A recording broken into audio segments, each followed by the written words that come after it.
guys, titignan nyo ito yung bayan ng Santa Barbara, mismong bayan. Kaya yung mga kung sinasabi yung mga nakaraan na panahon, way back one. Kasi yung mga kwan, iba, hindi ganito nung araw. Ito, yung malaking pagbabago ito. Dito yan tayo sa side nito, sa facing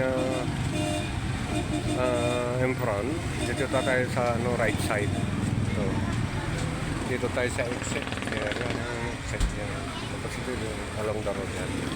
So nung araw, ito yung nandyan lang dito nung araw is matatandaan ko Silan, yung Dr. Silan dyan, ano yung area na yan dyan.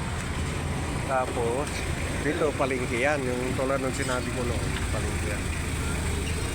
Wala pa yan noon, hanggang doon, ito lang, dito lang. Kaya pag bibili ka noon, ilan lang yung grocery dyan na kilala dito sa Santa Barbara. Ang edad ko noon siguro mga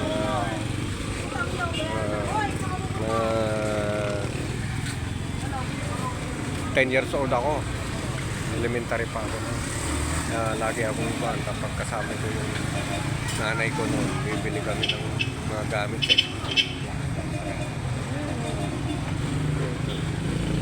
nautusan na rin ako.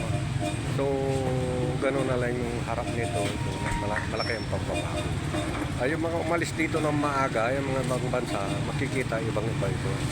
At pupunta tayo sa likod pa. So maraming salamat at abante ako dito sa banda rito sa front. Nata tayo sa 7-Eleven.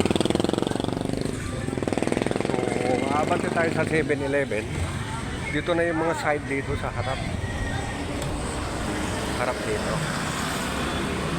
One. Ayan, may mga under construction dyan. So, itong mga lugar na ito, ang dami ng pagbabago.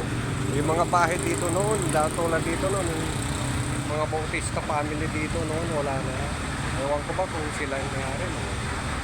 Hindi ko naman alam kung anong latest. Tapos ito, yung mga compound nila dito noon.